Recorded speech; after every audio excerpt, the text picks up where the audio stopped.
과거 정부에서 수백억 원대 비자금이 있다 이런 이야기들 참 많이 들어보셨죠. 그런데 육공의 황태자로 불렸던 박철원 전 장관 그 부부가 무려 680억 원대 비자금을 지금도 관리하고 있다 이런 주장이 오늘 나왔습니다. 바로 박 전 장관의 수행 비서였던 김모 씨가 고발장으로 오늘 접수를 한 건데요. 먼저 고발인 김모 씨의 목소리를 먼저 들어보시겠습니다.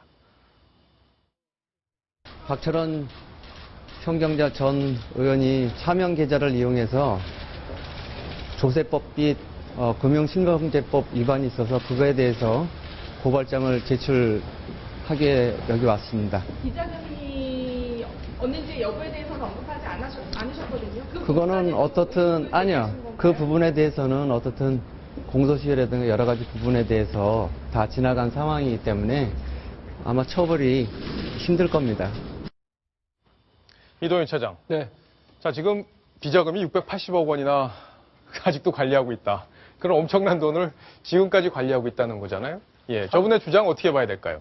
참 놀라운 일인데요. 어떻게 보면 내부 제보자 같기도 하고 어떻게 보면은 그 공범의 어떤 불만이 아닌가 이런 의혹도 받을 수 있는 상황인 것 같은데요. 왜냐하면 시간도 오래 지났고 예. 그런 시점에서 뭔가 석연치 않은 뭔가 뚜렷하지 않은 이유로 이렇게 폭로를 하기 때문에 어떤 배경이 과연 이 폭로의 이유인가 이런 것들이 좀 궁금증을 낳고 있거든요. 근데 일단 규모를 먼저 살펴보면요.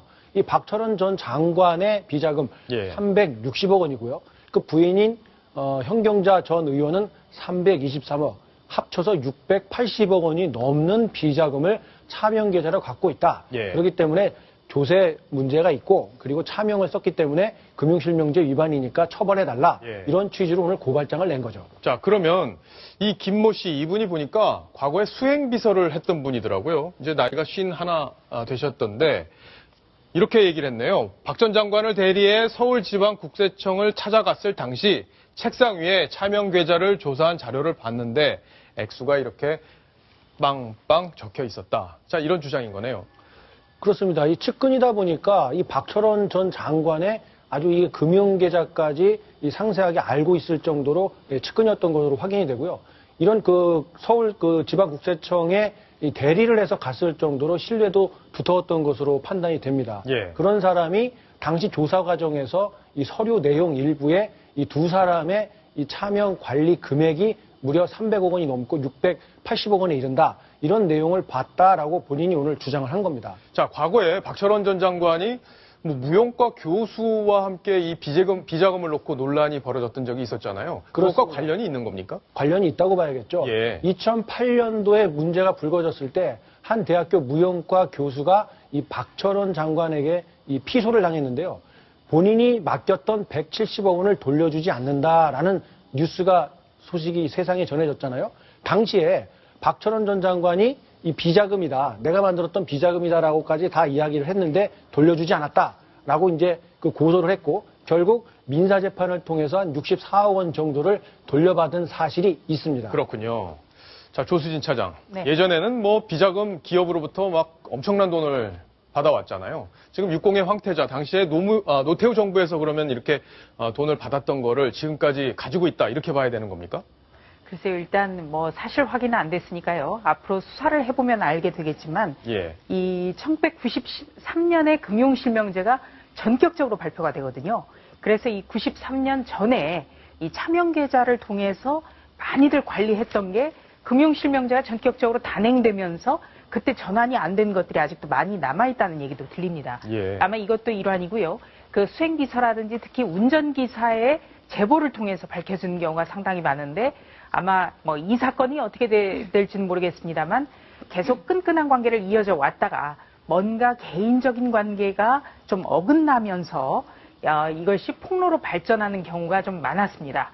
좀 잘 봐야겠네요. 예, 박철원 전 장관 측에서는 돈을 요구하다 안 되니까 저렇게 폭로를 했다, 이런 식의 지금 반론을 펴고 있는 그런 사실이고 사실도 아니다, 이렇게 좀 주장을 하고 있는 건데, 류혜 교수님, 네. 지금 비자금을 이렇게 옛날에 돈을 받았던 것, 그 부분에 대해서는 지금 어떤 처벌을 할 수는 없는 거죠? 지금 현행법으로는요, 만약에 네. 그런 문제가 생기면 돌려달라고 해도 돌려주지 않아도 상관없습니다. 아, 그래요? 이제 현행법은. 하지만 이제 과거의 경우에는 법이 다르니까 상관은 없는데 돌려달라고 해도요, 사실 버틸 경우에는 안 돌려줘도 상관이 없죠. 왜냐하면 본인이 줬다는 것을 증명을 해도 그것 역시 범죄가 되니까요. 예. 굉장히 근데 큰 금액이네요. 그러네요.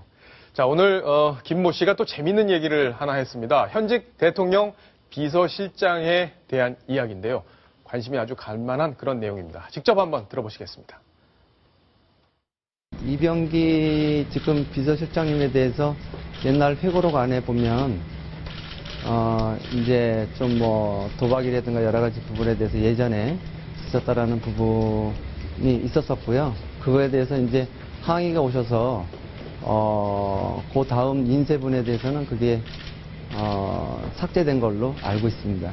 책에 있는 내용 중에 대사 시절에 도박을 했다는 사실 자체를 부정하거나 그분은 거의 회고록을 쓰실 때 수첩이나 이런 데 있는 상황을 가지고 다 쓰셨기 때문에 그거는 아마 뭐 아니지는 않나 생각을 하고 있습니다.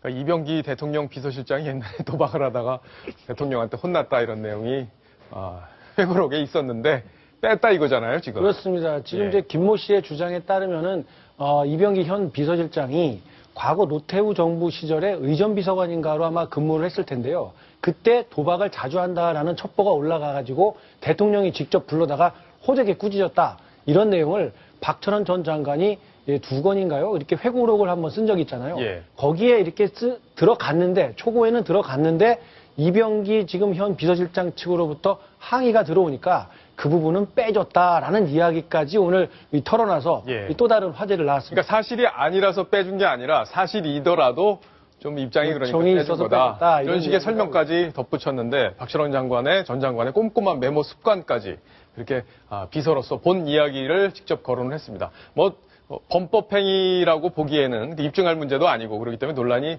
계속되지는 않을 텐데 어쨌든 관심을 끄는 내용이었기 때문에 저희가 소개를 해드렸습니다.